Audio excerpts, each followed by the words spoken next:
Assalamualaikum warahmatullahi wabarakatuh.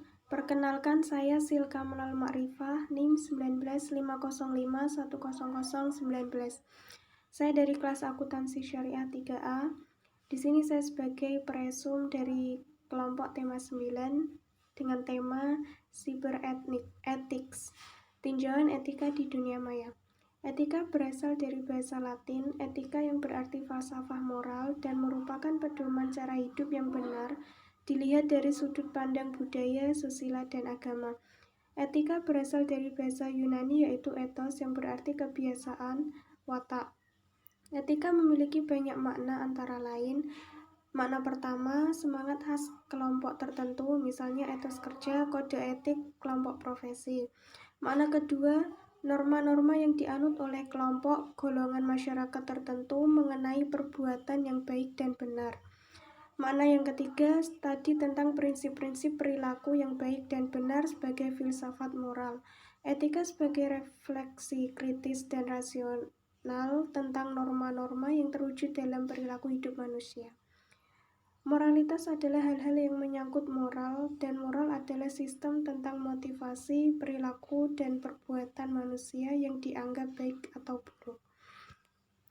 Bagi sosiolog, etika adalah adat, kebiasaan, dan perilaku orang-orang dari lingkungan budaya tertentu. Bagi asosiasi profesi, etika adalah kesepakatan bersama dan pedoman untuk diterapkan dan dipatuhi semua anggota asosiasi tentang apa yang dinilai baik dan buruk dalam pelaksanaan dan pelayanan profesi tersebut. Dunia maya atau yang sering disebut dengan media maya atau internet adalah salah satu media atau dunia virtual yang sengaja dibuat untuk mempermudah pekerjaan manusia atau interaksi antara satu orang dengan orang lainnya yang berada di tempat yang berbeda. Teori yang melandasi etika di dunia maya. Yang pertama, utilitarisme. Utilis berarti bermanfaat.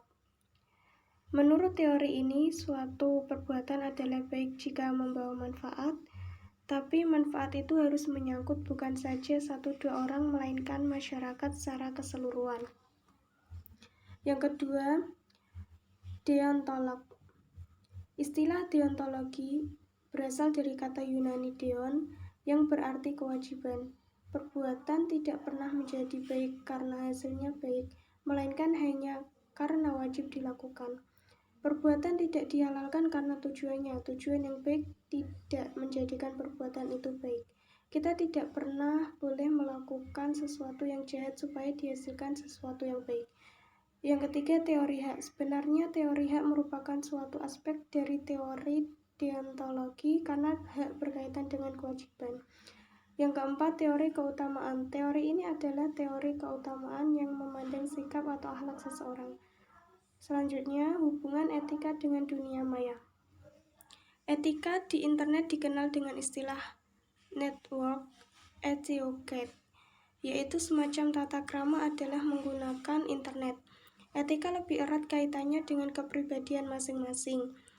Jadi, tak semua pengguna internet mentaati aturan tersebut. Di bawah ini ada beberapa etika yang dapat diterapkan secara umum, antara lain, kesan pertama di tangan Anda. Di dunia nyata, orang seringkali menilai seseorang dari penampilan sebelum mengetahui perangai yang sebenarnya. Oleh karena itu, banyak yang mengutamakan penampilan untuk mendapatkan kesan terbaik. Yang kedua, hindari penggunaan huruf kapital. Menggunakan huruf kapital tidak dilarang, tetapi jika berlebihan, misalnya sampai 1 alinea, apalagi diimbui dengan tanda seru, orang akan malas membacanya. Yang ketiga, membalas email dengan segera. Idealnya membalas email paling lambat 24 jam setelah email itu diterima. Jika belum sempat membalas, beritahu pengirim bahwa kita akan membalasnya di kemudian hari. Yang keempat, membaca dulu baru bertanya. Ada kalanya kita ikut bergabung pada sebuah forum diskusi di internet yang membahas salah satu bidang ilmu. Yang terakhir, kembali pada diri sendiri. Perilaku kita berinternet memang tak akan ada yang memantau. Di ruangan tanpa tatap muka, siapapun bisa berbuat berdasarkan kehendaknya. Seringkali kita menemukan informasi palsu, kata-kata tak senonoh, dan perilaku lainnya yang kurang pantas secara etika. Lalu, pentingnya etika di dunia maya. Beberapa alasan mengenai pentingnya etika dalam dunia maya, bahwa pengguna internet berasal dari berbagai negara yang mungkin memiliki budaya, bahasa, dan adat istiadat yang berbeda-beda. Pengguna internet merupakan orang-orang yang hidup dalam dunia anonymous yang tidak mengharuskan pernyataan identitas asli dalam berinteraksi. Berbagai macam fasilitas yang diberikan dalam internet memungkinkan seseorang untuk bertindak etis, seperti misalnya ada juga penghuni yang suka iseng dengan melakukan hal-hal yang tidak seharusnya dilakukan. Harus diperhatikan bahwa pengguna internet akan selalu bertambah setiap saat dan memungkinkan masuknya penghuni baru di dunia maya tersebut. Lalu yang selanjutnya adalah hal-hal yang dilakukan dalam berinteraksi di dunia maya.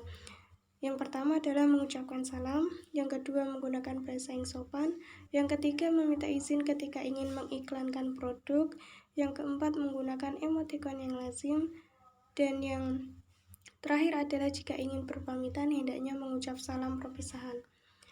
Pelanggaran etika berinternet. Seperti halnya etika dalam kehidupan bermasyarakat, sanksi yang diperoleh terhadap suatu pelanggaran adalah sanksi sosial.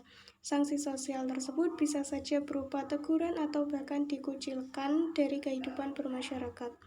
Lain halnya jika pelanggaran etika tersebut berkembang menjadi pelanggaran hukum, maka perangkat-perangkat hukumlah yang akan berbicara tentang sanksi yang diberikan. Demikian juga pelanggaran etika berinternet. Sanksi yang akan diterima jika melanggar etika atau norma-norma yang berlaku adalah dikucilkan dari kehidupan komunitas berinternet. Bisa saja seseorang dikeluarkan dari keanggotaan mailing list jika ternyata anggota tersebut terlalu sering melakukan pelanggaran netiquette yang telah ditetapkan. Kemudian etika dalam bermedsos. Terdapat beberapa adab penggunaan media sosial yang berlandaskan perspektif Islam agar masalah-masalah komunikasi dapat dibendung, terutama sekali fitnah dan gosip di kalangan masyarakat Islam, yaitu diantaranya yang pertama menyampaikan perkara yang baik. Media sosial merupakan medium untuk masyarakat berkongsi dan menyampaikan maklumat tentang perkara yang penting dan memberi manfaat kepada diri sendiri dan orang ramai. Hal ini karena penyampaian perkara yang baik akan memperoleh ganjaran pahala dari Allah, sekaligus dapat membersihkan hati masyarakat muslim daripada perkara buruk yang boleh memberi kesan kepada akhlak dan akidah seseorang muslim. Yang kedua adalah batas pergaulan. Batas pergaulan adalah satu perkara penting yang perlu dijaga, terutama sekali dalam hal berkomunikasi antara bukan muhrim. Perbuatan dalam media sosial juga mempunyai batas pergaulan yang perlu dijaga. Yang ketiga, menjaga aib. Media sosial mempunyai banyak kegunaan yang berfaedah dan memberi keuntungan kepada diri, tapi terdapat segelintir daripada masyarakat kita yang mudah untuk terikut-ikut dengan tren masa kini, sehingga memakan diri akibat penyalahgunaan media sosial tersebut ke arah yang tidak baik, seperti menyebarkan fitnah, menipu orang ramai, menyampaikan rasimisme, pergaduhan politik, dan sebagainya. Terdapat beberapa etika yang berlandaskan nas supaya dapat dirujuk oleh umat Islam dalam penggunaan media sosial atau bertujuan untuk menyampaikan maklumat kepada masyarakat. Di antaranya yang pertama, nilai murni. Nilai murni merupakan satu nilai yang baik di mana dapat mewujudkan keharmonisan, kekuatan, dan pembangunan individu, masyarakat, agama, dan negara. Yang kedua, nilai moral. Nilai moral adalah nilai asas dalam pembinaan individu dan masyarakat.